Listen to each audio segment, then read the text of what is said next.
In a small mountain town surrounded by silence and cold winds lived a boy named Zion. He wasn't anyone special in the eyes of those around him, just a quiet, skinny kid who worked in his uncle's repair shop.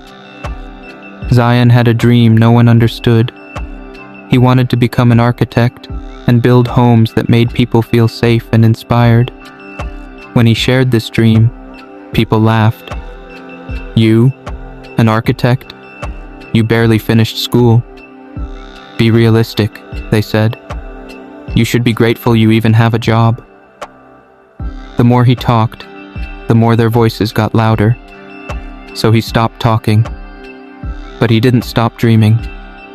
Every night, after work, he studied by flashlight. He sketched buildings on the back of scrap paper. He watched videos on design when the rest of the town slept. Zion knew he didn't have support, but he still had belief. And sometimes, belief is all you need to begin. The days were long, and the doubts louder than ever. His uncle often shook his head. "You're wasting time," he'd mutter, watching Zion draw lines and measurements after hours.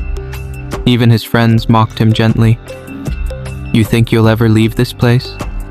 You're dreaming too big for someone like us." But Zion didn't argue. He simply kept showing up, for his job, for his learning, and most importantly, for himself. He mailed applications to schools he couldn't afford, worked double shifts to save money for a second-hand laptop, and kept drawing. Every rejection letter hurt. Every silence felt like a punch in the chest. But still, he didn't quit. He wasn't waiting for the world to believe in him. He was becoming the kind of person who believed anyway. It wasn't about proving others wrong. It was about proving to himself that he could keep going, even when the path felt invisible. One winter evening, after a long shift and another rejection email, Zion sat in the dark, exhausted. He stared at his cracked phone screen, wondering if all of this was a mistake. Maybe everyone was right. Maybe some dreams weren't made for people like him. But then he looked at the stack of sketches on his desk. The details, the effort, the nights he had poured into them. They weren't perfect, but they were his. Proof that he hadn't given up. And that meant something.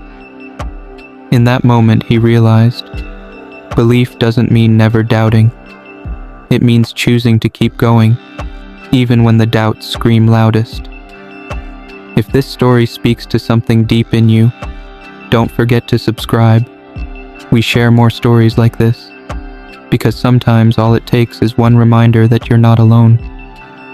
Zion got up, lit a candle, and opened his notebook. He started sketching again, this time not to impress anyone, but because it was who he was.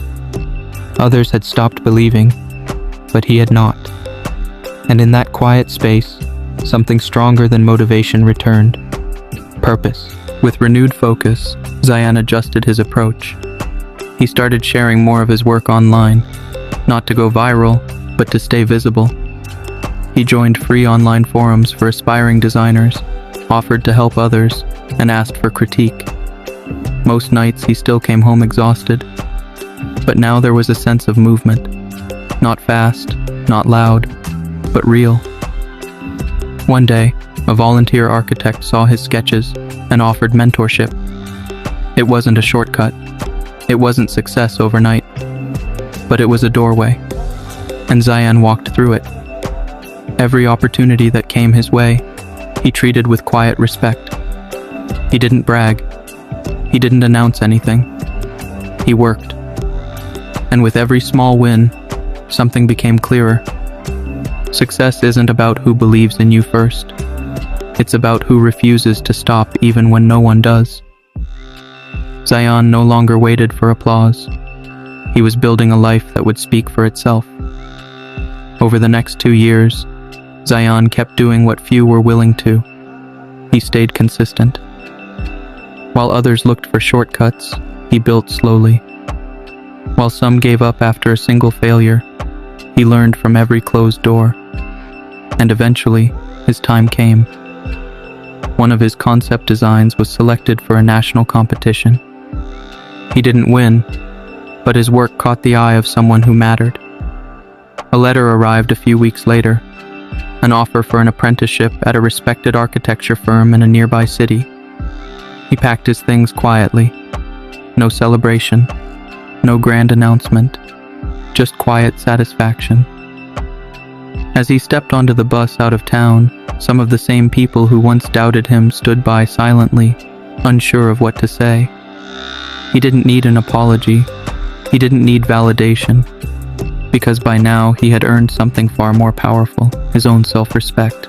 He didn't get lucky, he got relentless. Years later, Zion stood on the rooftop of a building he helped design. Strong lines, open windows, and sunlight pouring into every space. It wasn't just a building. It was a quiet monument to everything he had once been told he couldn't do.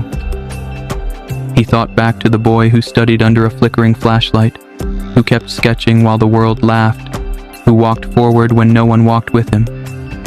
He didn't get here because everyone believed in him. He got here because he believed even when they didn't. That was the real victory. The grit, the refusal to quit, the choice to show up every single day, whether or not someone was clapping.